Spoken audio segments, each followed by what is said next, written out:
All right, so since I wasn't able to get connected back to Lynette, I'm just going to do a audio recording. So is everyone comfortable with doing that? I'm only planning to send it to Lynette. Lynette is in Mexico, so she wants to be included.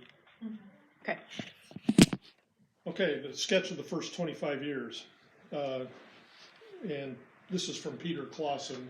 Peter died this past spring, if some of you remember. Nancy's husband, Peter. Was it this past spring? Mm-hmm. What is it? What month? Summer? This is What? January. Yeah. Last spring. Yeah. In the beginning, during the latter part of 1962, a group of persons interested in establishing a new church in the Clovis, Northeast Fresno area began to meet for fellowship and for exploring possibilities of such a venture. Peter's a charter member also. You should be aware of that. And maybe I should make one little caveat. Peter's Mennonite brethren from Saskatchewan, I think, baptized as an adult or a teenager, whatever, joined the church. Nancy was part of the General Conference Mennonite Church, and Peter was. The Mennonite Brethren tradition is baptism by immersion, one time backwards, as opposed to sometimes kneeling 3 times forwards of other traditions. Ours was, or 3 times backwards. Ours is 1 time backwards, immersion. Nancy was General Conference Mennonite, and her tradition was sprinkling or pouring, not immersion. So Nancy could not be a member of a Mennonite Brethren church without being rebaptized. Immersion. This is 1962. So Peter and Nancy, Peter on principle would not join as a charter member because Nancy couldn't join. That was rectified in the late 80s, early 90s, when the council finally took an official action and made them charter members. And by then we'd long forgotten about that are you sprinkled or poured or immersed thing. But Peter and Nancy's thing got picked up later. So their names are on the back of the document in the office? Their names were added. Yeah. Yeah. So it's not on the front. It isn't?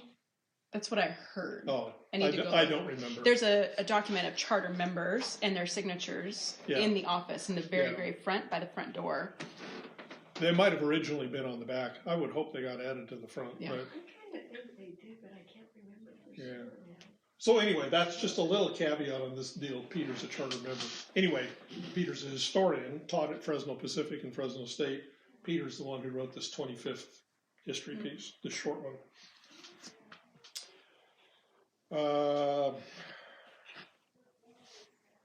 Most of the participants were members of existing Fresno Mennonite Brethren churches. Others came from other areas and different churches. The Home Missions Board of the Pacific District Conference supported this effort and played a significant role. On October 14, 1962, at the first informal gathering of this group, a steering committee was chosen. Several other planning sessions were held, and on December 2, at a meeting of approximately 50 people, a moderator, church council, and board of trustees were elected. These were very organized people. They were all young professionals in whatever their field was, medicine or social work or education, whatever it was. They're all professionals, and there's a certain way you do things. Later that day, the newly elected council met and set January 6, 1963 as the day on which the first worship and Sunday school services would be held. From the first, the group felt that informal fellowship should play a strong role in the life of the church, and so a potluck dinner was held at the Clovis Veterans Memorial Hall on December 9, 1962. That's before the first worship service. On this occasion, the steering committee terminated its work and the council assumed full responsibility. Everything in proper order here. So, from the first, members of the group agreed that everyone should be a participant rather than a spectator in the life of the church. That's how Peter describes this, and I think that's one of the pieces that have animated this group over the years. At the same time, it was felt that a pastor was needed to provide leadership, coordination, and spiritual nurture. That's the thing that we've gone back and forth with over the whole life of this church, as far as I can tell. The congregation agreed to ask Waldo Hebert, professor at Mennonite Brethren Biblical Seminary, to serve as interim pastor until a full-time pastor could be found. He served in this capacity until the summer of 1963. So 6 months or so, Waldo and Rachel Hebert were our pastoral couple to get this thing started.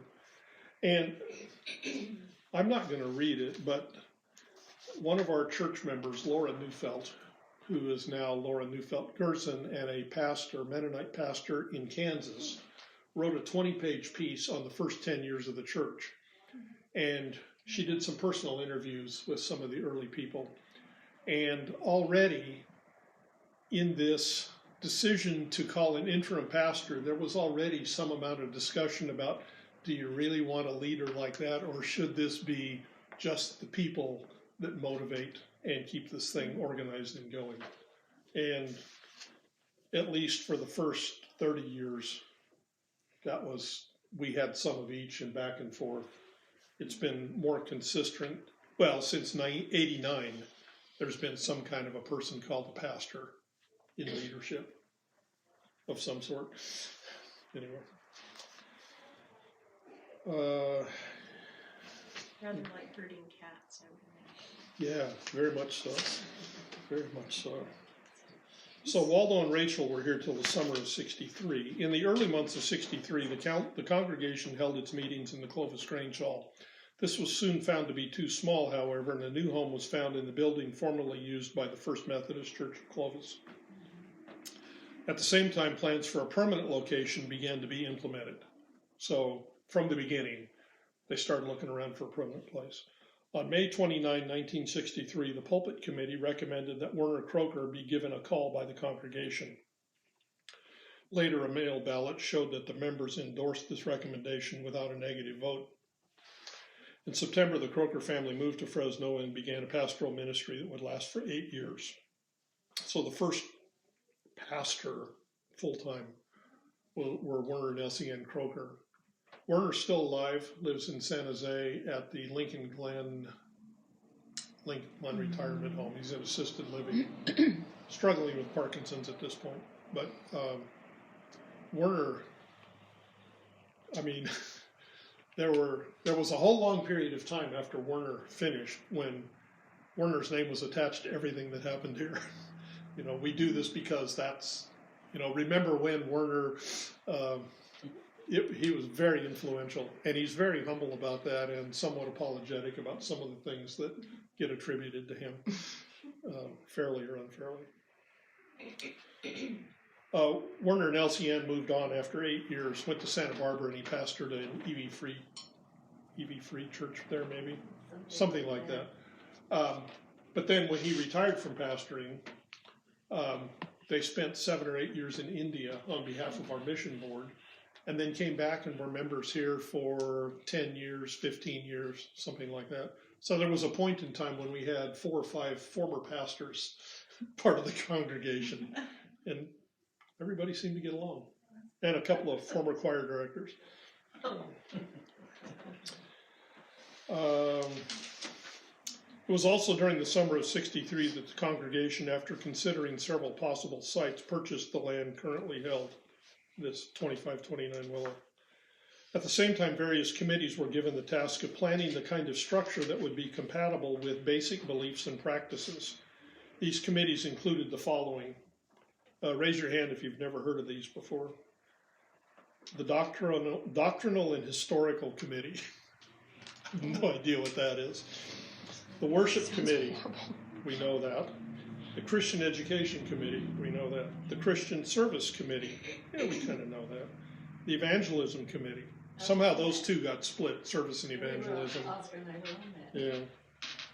The congregation felt that the architecture of the church should reflect its theological and historical traditions and should also provide a functional setting for conducting the work of the church. So when we talk about the architecture of this building, we're talking about the fellowship hall you were just in. I call it the Enterprise because it's round, and the original building had just this little thing where you go through where the kitchen is now. That was a fellowship hall kind of thing. But it really was round with this little thing right on the end, and it was just like the Starship But it was Enterprise. slided off with where where those pillars are on the side. There were folding doors that came. They were wooden folding doors that matched the patio, the paneling that came out and then went around. Just under the dome. And that's where we had Sunday school classes within those little. So the round part was for worship, and then the areas in the back under the flat ceiling, those could be divided 2 on one side and 2 on the other. So there were 4 classrooms and a seating area for about 70 people, which wasn't enough even from the very beginning. And Kevin Ansrempel recalls that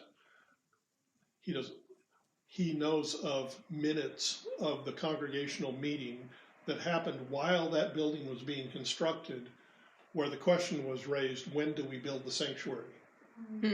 Because that was recognized, and many people for years called it the chapel. That was the preparatory piece to a whole campus project here, because we owned the park. Oh. Do you that still whole property. own the park? No. Okay. In 71 or 2, we sold it to the city if they would keep it as a park. Okay. Oh. But the vision of the congregation for what it was going to become fundamentally changed at that point. That's the point at which Werner moved on.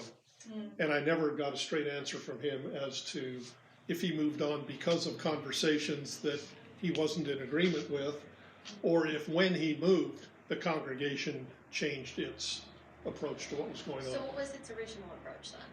Well, the chapel, a big Christian ed building over there, a sanctuary where we have one now, a gymnasium out there toward the park, administration buildings over here, and then a cul-de-sac with homes for people to live in where the park is. So the whole, there's this living and worship, live together, worship together kind of thing that was going to take place. More of a cooperative plan? Kind of, yeah. It was holistic in terms of what we think of as church nowadays.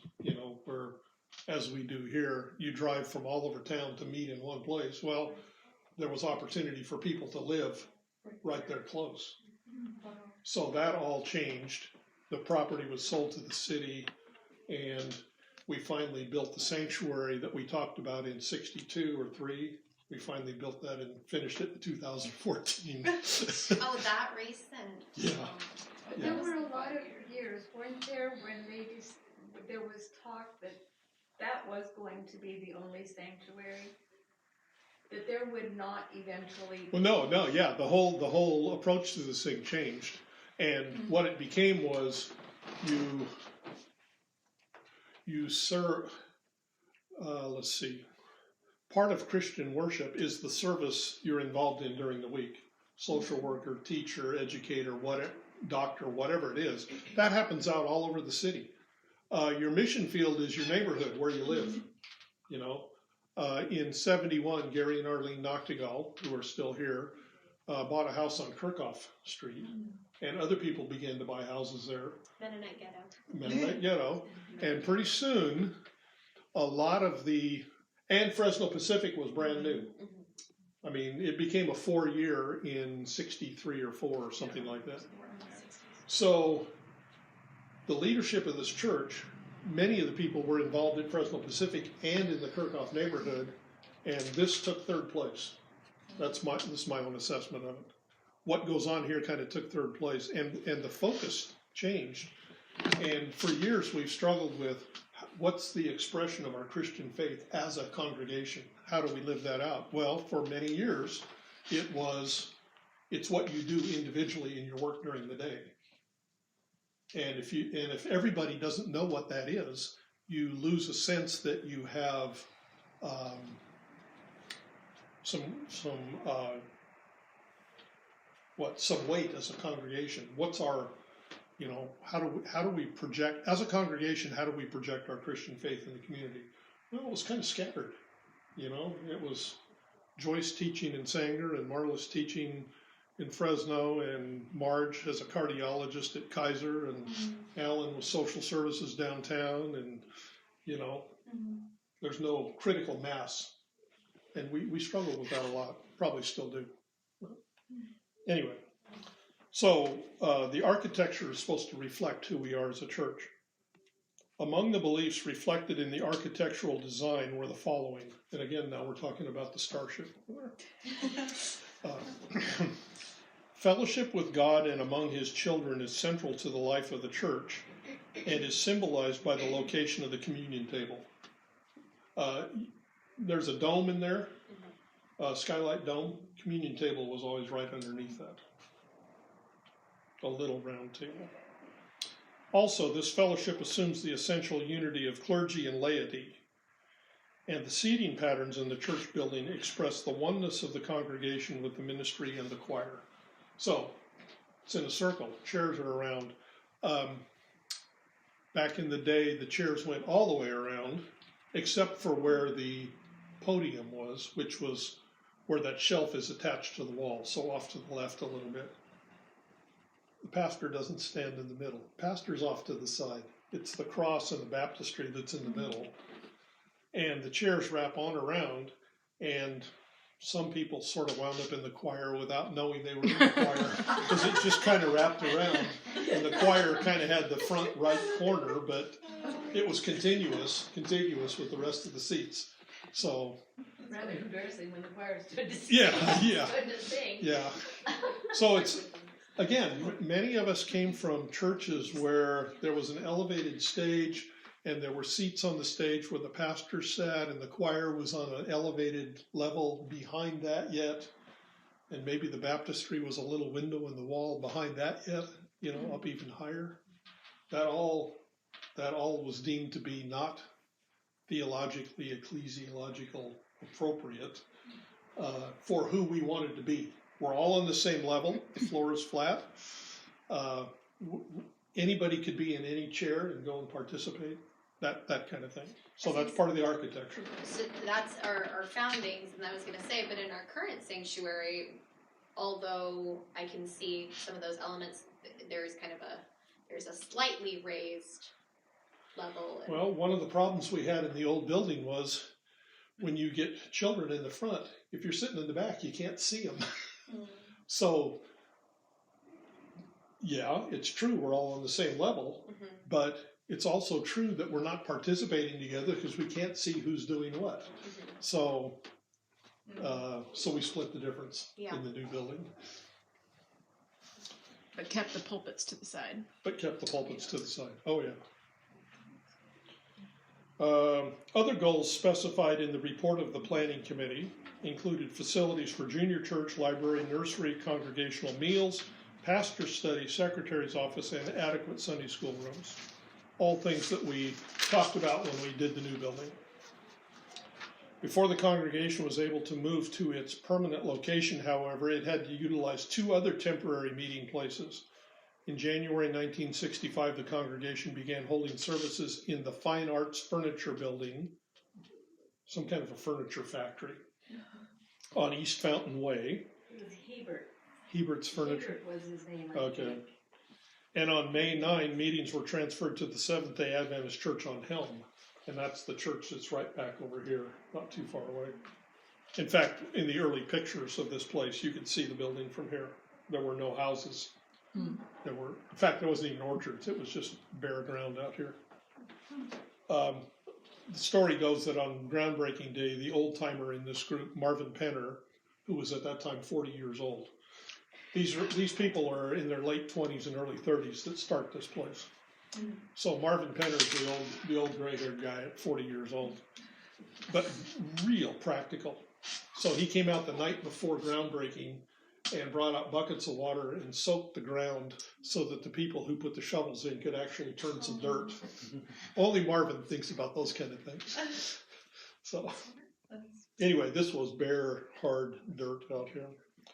Finally, the long-awaited groundbreaking service for the new structure was held on May 23, 1965.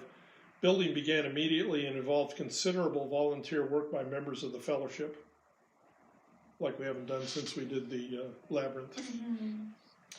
On December 5, 1965, the first services were held in the present church building. Dedication of the new facility occurred on January 9, which I assume to be Epiphany Sunday that year, 1966. and the 3rd anniversary of the founding of this congregation. So on the 3rd anniversary, the building was dedicated. I can tell you that Sunday, the church was packed. Now, I only remember it because it was the first Sunday back after Oscar and I got married. We got married on the 28th of December. Okay. When we're married, we came back that Sunday. And I remember standing in what was then the foyer there and looking in, and the church was packed. Cool. And we were late. That's In the back you stood. What? He said, in the back you We stood. eventually got in, but that was a memory that I lost. cool.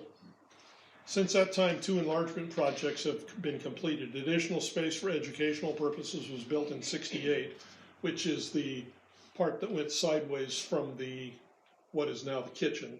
There were actually 2 more rooms on the far end that we took down when we did the reconstruction. And probably this building would be part of the educational purpose. And in 1980, an education wing and the fellowship hall were completed.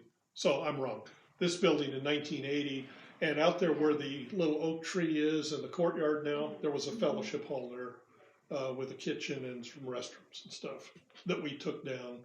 It was a fairly inexpensively constructed building. I think that's the nicest way to say that. 1980. And this was built in 80. But there was the what's now the Head Start rooms and the junior high room and 2 more.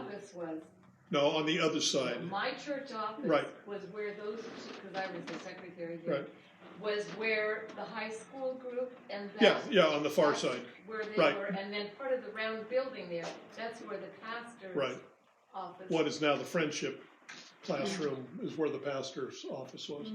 But there was also a covered walkway built to the north and then out to the street, and eventually the fellowship hall was attached to that. Yeah.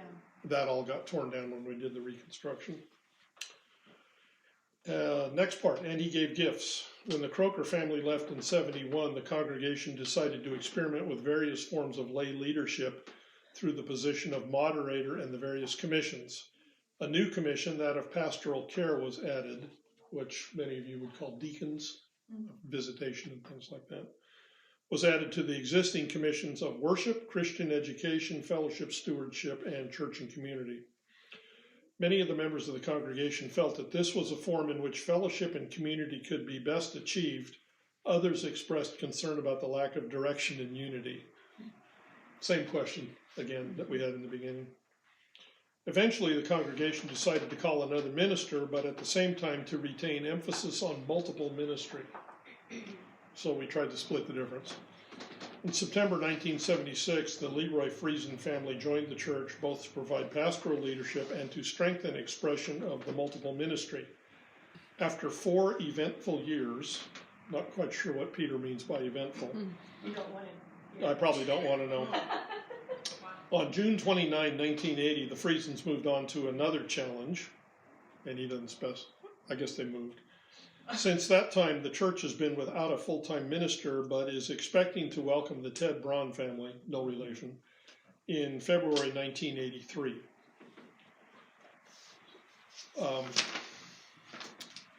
I have a list of moderators and pastors. And during this time period, during Werner's time period here, his 7 years, we had 5 different moderators. Like every 2 years, we got a different moderator. That would be the lay leader of the congregation. During Leroy's time, during Leroy and up until Ted, during that time period, we had 3 moderators, and those were a little bit longer terms of service. But we've had the moderator position has been very important. As the face of the congregation, the administrative lay leadership face of the congregation. Currently Lynn Jost.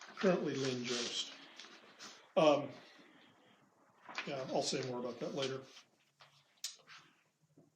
From the first, the congregation has attempted to be, now Peter's summing up for the building up of the body of Christ. This is kind of his sum now in a page or so. From the first, the congregation has attempted to be creative and experimental in letting the church be God's instrument for facilitating the divine human encounter. Characteristic goals and emphasis include number 1, a relational theology. From the beginning, the congregation has professed a commitment to the belief that faith must be expressed in human relationships. Indeed, for more than a year, this church was known as the Clovis Mennonite Brethren Fellowship. That was the original name given to the group, or that the group used to identify itself. So a relational theology. Number 2, a willingness to adopt new forms. The congregation has encouraged all members to use their gifts in the service of the church. This has included such non-traditional practices as inviting women to preach. This was written in 83. Inviting women to preach,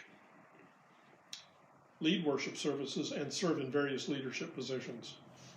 I think women were encouraged to be part of most aspects of the life of the church, although the original leadership group was male. And if you look in the early bulletins of the church, women were identified by their husband's name. So Mrs. Oscar Becker sitting over there. So some of the old form was retained, but there was opportunity given for women to participate in ways that was not common, ways that were not common in other Mennonite Brethren churches, certainly not in the churches that most of us came from. So relational theology, a willingness to adopt new forms. Number 3, a willingness to address difficult issues. It's also been a mark of this church over the years. During the first months of its existence, the congregation was faced with the issue of accepting non-immersed believers as members. That's the Nancy Clausen issue, and why this would be near to Peter's heart, and he put it in here. After several months of open discussion and study, another mark of the congregation, which sometimes feels like dillying around, just to put it nicely, the members voted overwhelmingly to adopt this practice, accepting non-immersed believers as members. So what Peter did, I mean, that's the only example he gives of a willingness to address difficult issues. As a Fresno Pacific student at that point, I came from a Mennonite Brethren church in the Willamette Valley in Oregon. I attended a district conference at which this church brought a resolution in 1968 or 9 on the moratorium on the Vietnam War. That was when we were losing 500 soldiers a week in Vietnam, and it was atrocious. And this church brought a resolution to the conference that we ought to speak out about this in our opposition to it. It was soundly defeated at the conference, but this church brought that resolution. And I'm sure there was a lot of conversation here before it was written and submitted to the conference. This church also early on tackled the issue of divorce. How do divorced people function in the church? MB practice at the time was, if you're divorced, you're out. I mean, out of the religion, or out of... You could probably attend, but you certainly don't get any kind of leadership role or any visible public participation. Now, it just doesn't happen. Was that divorce for any reason, or were there particular, like, if Divorce.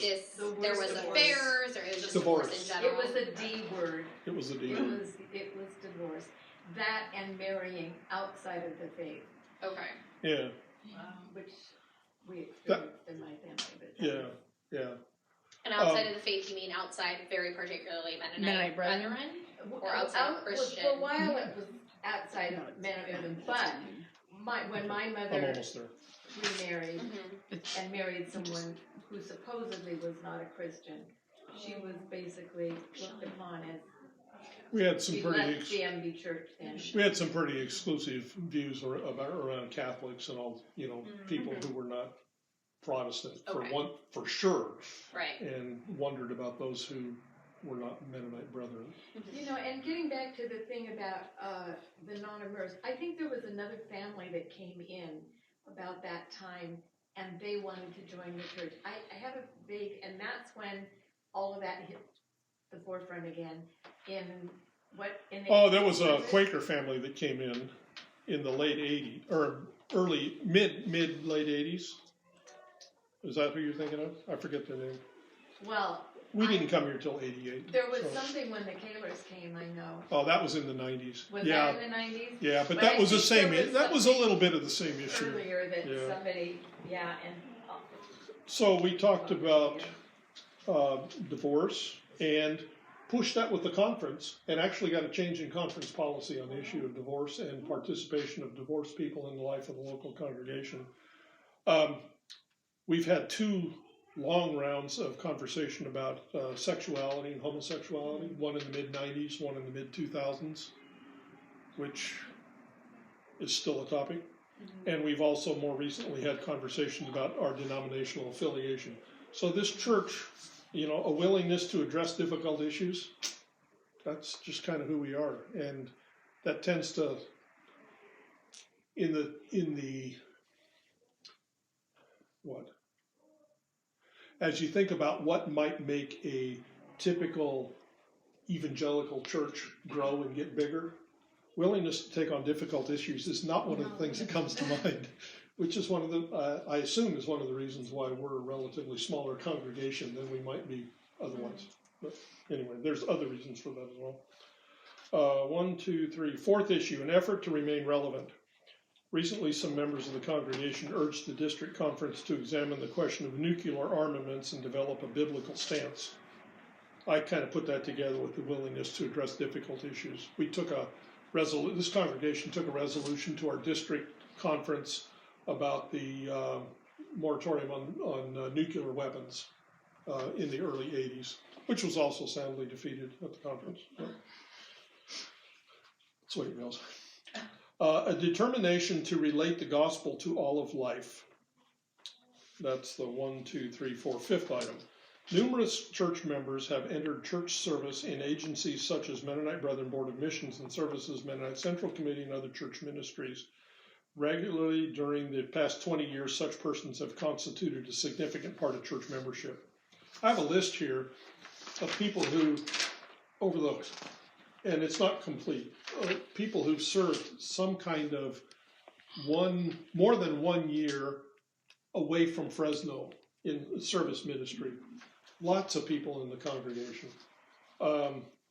Nancy B. Clausen, Bob and Ruth Ants, Delbert Weens, Paul and Jane Query, Marwood Naomi Dyke, Ken Neufeld, Roger and Joan Fast, Laura Roberts, Walton Eunice Isaac, Bill and Joyce Braun, Alan Ann Dewick, Bob and Carol Friesen, Mark and Lynn Baker, Larry and Susan Dunn, Takisa and Linda Chamika, David Aston, Dolores and Stan Friesen, Sylvia Klauser, Cesar Garcia, Lynn and Donna Jost, we heard about that today, Werner and Elsie Ann Croker.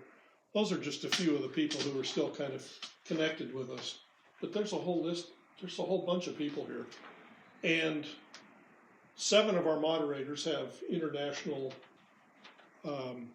service experience, and 7 of our pastors have had some kind of service experience. So that's a big piece of who we have been over the years as well. And I almost got it here. We're almost done. An awareness of local social issues. In an effort to relate to the economically disadvantaged people in Fresno, the congregation established the West Fresno Home Improvement Association. Several dozen families were assisted by this body before its work was taken over by a public agency, that being the County of Fresno. Similarly, members of the congregation have participated in such mutual aid efforts as the Mennonite Disaster Service, the local Fresno thrift store that raised money for MCC. There's a new one now out on Blackstone. Bob Friesen was the director of this West Fresno, what was it called again? West Fresno Home Improvement Association, and that's how he got into his work at the county of Fresno, was through that. But that was established by this church. Okay, final paragraph. The congregation has repeatedly demonstrated its belief that when Christ promised, "I will build my church," he also directed the church to present the gospel in ways that reflect an awareness of changing historical contexts. The Clovis congregation has attempted to experience and express God's grace in the community of faith and in the context of society characterized by challenge and change. Peter J. Clausen, January 9, 1983. It strikes me that they were as wise as the founding fathers of this country in framing something that would evolve and serve what they didn't even know was coming. Yeah. I mean, and straight That's out an interesting straight piece. out of the 60s thinking. Yeah, for sure. Complete with the round building. Yeah. Yeah. Yeah.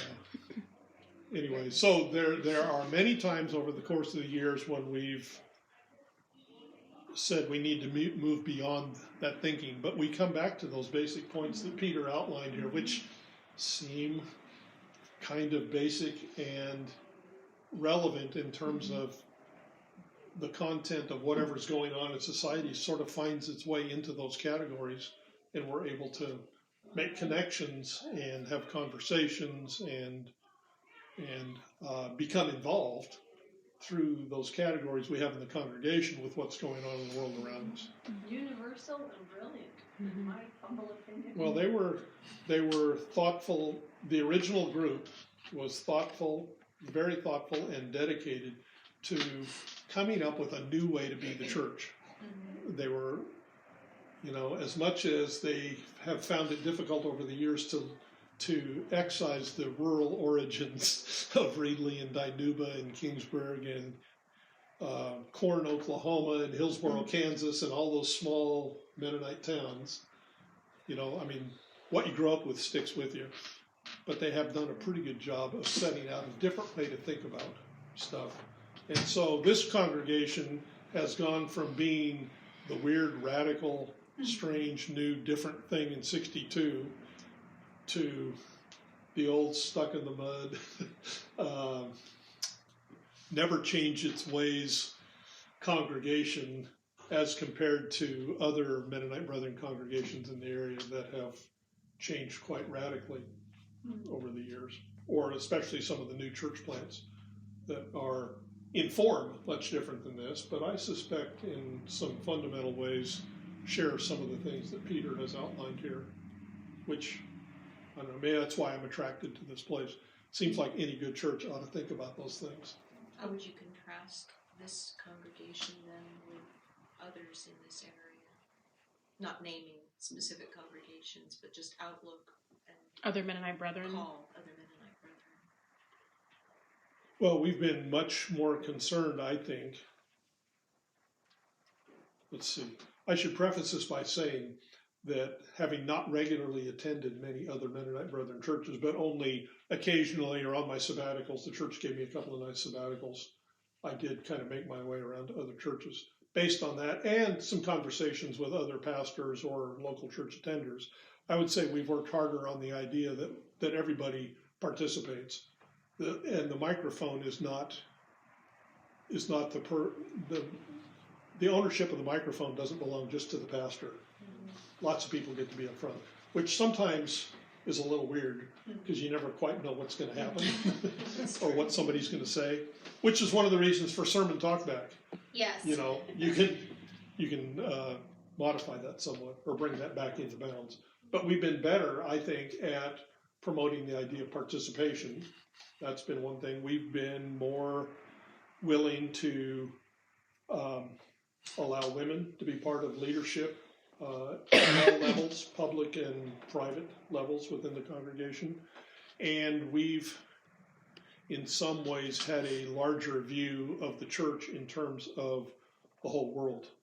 We've had so many people either serve and then come to this congregation, serve in international settings, or our connections with Fresno Pacific and the seminary, where international students have wound up here and have become a significant part of our congregation. Those influences, I think, are hard to gauge, but we've allowed those people. The head of Mennonite World Conference now, Cesar Garcia, and his wife Sandra are still associate members of this church because they joined when they were at seminary studying. We have those connections. Mennonite World Conference had an office on this campus for 10 years, a U.S. office on this campus. VORP has had an office on this campus for 20 years through the 80s and 90s. Head Start's been here since 92. California Children's Choir used to rehearse here. Narcotics Anonymous. That's part of California Children's Choir. Narcotics Anonymous used to have regular meetings here that they found other places. But we've been open to the community in that sense, even if we've had trouble going out and knocking on doors and making cold calls. But we've been pretty good about letting our campus and our facilities be used by other people. I guess that was the question, the cold calling evangelical versus providing service and opening doors. In Laura Neufeld's piece, she has some interesting reflections on that. There was a lot of conversation about that in the first decade.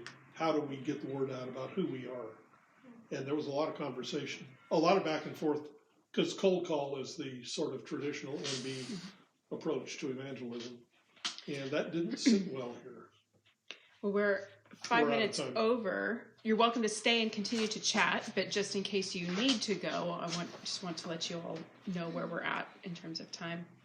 It's getting to be interesting. I know. If, I want to say that one thing that I have noticed that we are different about than, and I will name Reilly and Danube and a couple of those others, and that is the whole Peace Anabaptist thing.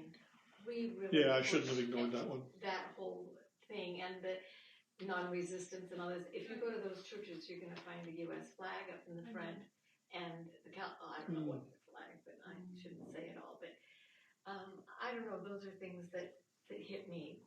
Our worship style too. Yes. Worship style. Progressiveness. Are there any other churches that are progressive? I think North Fresno might be in that category. They've got the Micah project going, which is a really nice project. Their pastors describe North Fresno as being much more diverse in terms of being everywhere on the spectrum on any issue. Right. They also have two services. The first service is the gray-haired service. Yeah. And it's much more, and Yeah. the second Yeah. service is different. We've at times in the old building we had two services and tried to vary them a little bit, and that didn't work so well for us. We weren't quite big enough to really make that happen. In the early years, though, we Yeah, had two services two early on. services for a long time. There was one at 8 o'clock in the morning. Yeah. Try getting to that when you got two little kids.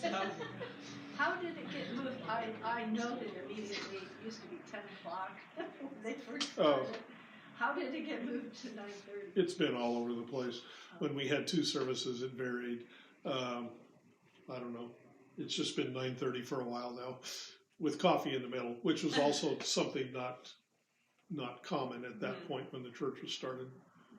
So, I have one quick question. Sure. About the sermon talk you were referring to. And forgive me if you've answered this already, but I guess it's two parts. First part is, how often does that meet, or is it something that's regularly scheduled, or something that just kind of happens organically? Well, over the course of the life of the church, it's varied, but in recent years, it's been virtually every Sunday. Okay. And they usually meet back in the conference room in the office wing. So during the 11 o'clock hour, there's adult ed, there's sermon talk, there's children's education. And there's coffee conversation time.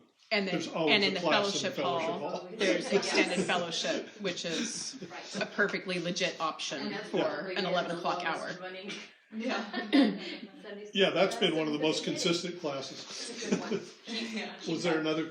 Second part to that is, are there stipulations or anything required to attend sermon talk? Is everyone open to Anybody? attend it? Mm-hmm. And this is probably just me not listening carefully enough, but I don't remember if I've ever heard that it was an option during the 11 o'clock hour.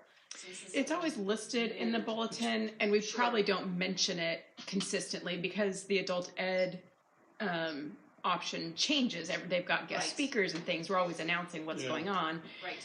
And sermon talk, I think, for people at least who've been here for a long time, it's just understood that it's happening.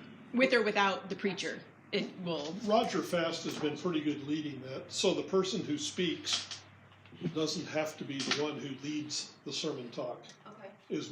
It becomes one of the respondents, one of the participants. They are attending, though. They are attending. Sometimes, most of the time. Most of the time they attend and are available to respond, but it really is supposed to be a conversation among the people who respond.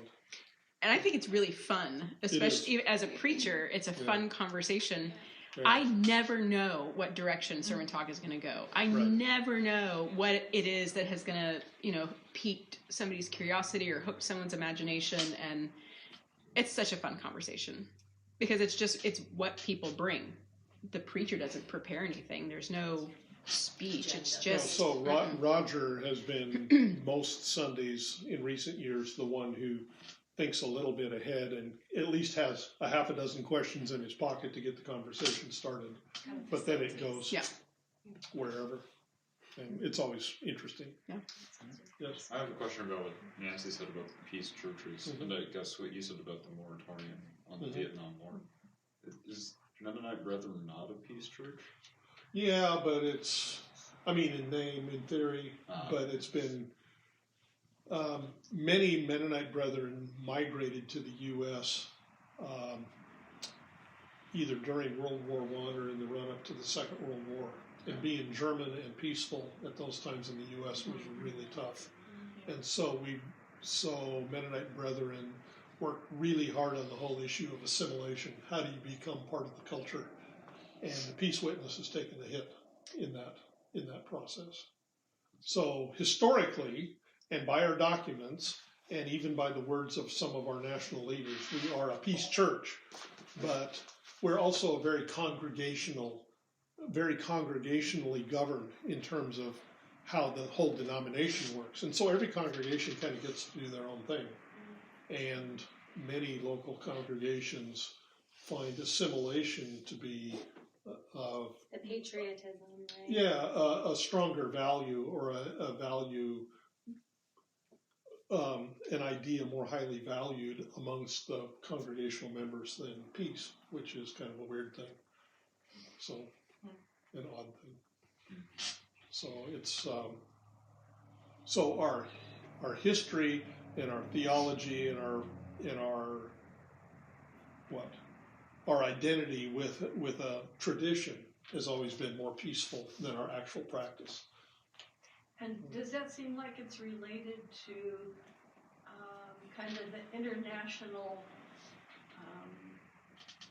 input that has been entertained at this church? Well, I think that reinforces when this church started, the idea was, how do we become a Mennonite Brethren church in the historic Anabaptist tradition, which the founders thought had been lost by the churches that Marlis was talking about, the other churches. So our connection to international things has really reinforced our commitment to peace. Yeah. You can't have Cesar Garcia, part of your church, who was the leader of the Mennonite Brethren Church in Colombia during the 90s and 2000s when the violence was so terrible there. You can't have Cesar part of this church and not think about things related to peace.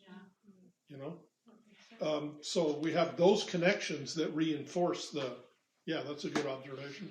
One of the things that you mentioned was kind of starting these service opportunities like around the city, right? The West Side Home Improvement organization or whatever it was. And so I'm curious, I know you guys do like the midweek meal for community members, and I know there's been it seems like there's been more done with Head Start and working with those families, which I'm assuming is also local. Yeah, Head Start's geographically based. Okay, right. And so I'm just curious kind of what else the church does. I've seen things like, we've done projects working with Mennonite Central Committee, like there was the refugee service, and so I know that those are things, but I'm curious because you mentioned geographically a lot of our members are kind of everywhere. And so as a church, is the focus then on our geographical location here in terms of service? What's going on now? Yes and no. Okay. I think it's the same. We're in the same issue.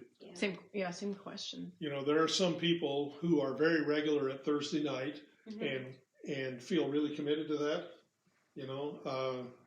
I've got a couple of people on my block that need a lot of help. There's an old guy who's housebound now, and I've been spending time with him, and not coming to Thursday night. Right. So, but if I don't tell anybody, then nobody knows. and we don't get a sense that as a congregation we're doing things in the community, Right. or if we don't have the vehicles to tell those stories. Yeah. We used to have a thing called the MB. That was our newsletter, and there was a little B. And I have a copy of the 25th anniversary edition. I just printed it off today. The MB. You can see up in the corner below there's a little B. But that was a monthly or bi-monthly newsletter that volunteers in the church put out. This is big because it's the 25th anniversary edition. But we could tell stories in the newsletter, and share stories with each other. We don't quite have that. Well, I don't do Facebook, so I don't know what you all are talking about.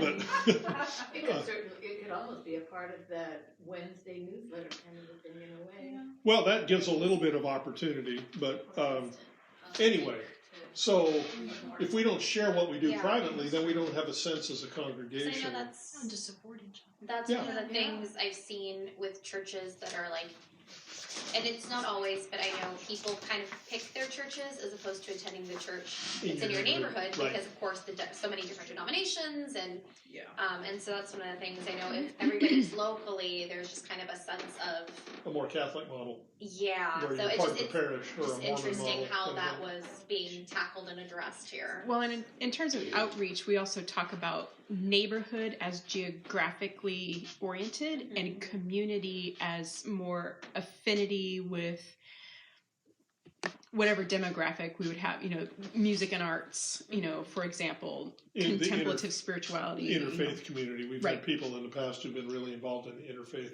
community here in town. So I'm it trying to be varies. really aware of that distinction and mindful about what's neighborhood, what's community, and not necessarily choosing, but Right. but it's both, because we are both. Right. So Yeah, I know that makes sense. There's one other dynamic here, and that is that we're a relatively, we think of ourselves as a relatively small group. I think many churches are a lot smaller than we are. There's some mega churches, some big ones. Yeah, I was gonna say But- I've only ever been to much larger churches. Yeah, but there's lots of really small churches. Yeah. We're more medium-sized in a lot of ways. Okay. But each one of us tends to think that there's nobody here that's our age, kind of, or that our age group is really small, because we're not real big, but we are fairly evenly spread out from 0 to 90. And so nobody kind of has a sense that there's a lot of people here that are the same age or share the same experience as we do. But intergenerational things has been one of the things that we've worked on pretty hard here over the years. Who cares if there's nobody here my age? I'll find somebody either younger or older than me. I'll become a mentor to one of our youth or a prayer pal. We work on the intergenerational stuff. Yeah. But again, it's another place where we have a little bit of a struggle, feeling like there's a gravity or a kind of a mass to what we're doing here, that we're part of something bigger than ourselves. Sometimes it feels like it's only happening because of our individual efforts. And that makes participation a little less fun, a little harder. So it would be good to strengthen the body so that all members carry with them the Right. lifeblood. Right. Exactly. Anyway, thank you all for coming. sorry, I ran over time. Look forward to conversation next week with Valerie about the history of the USMB conference. If anybody wants to talk more about this kind of stuff, I like lunch. I want a copy of your whole folder. Okay, I'll send you some emails, some attachments. Yep. Okay. Yep. I also like lunch. Yeah. Well, I do. Yeah. I'm not much on breakfast, but I like lunch.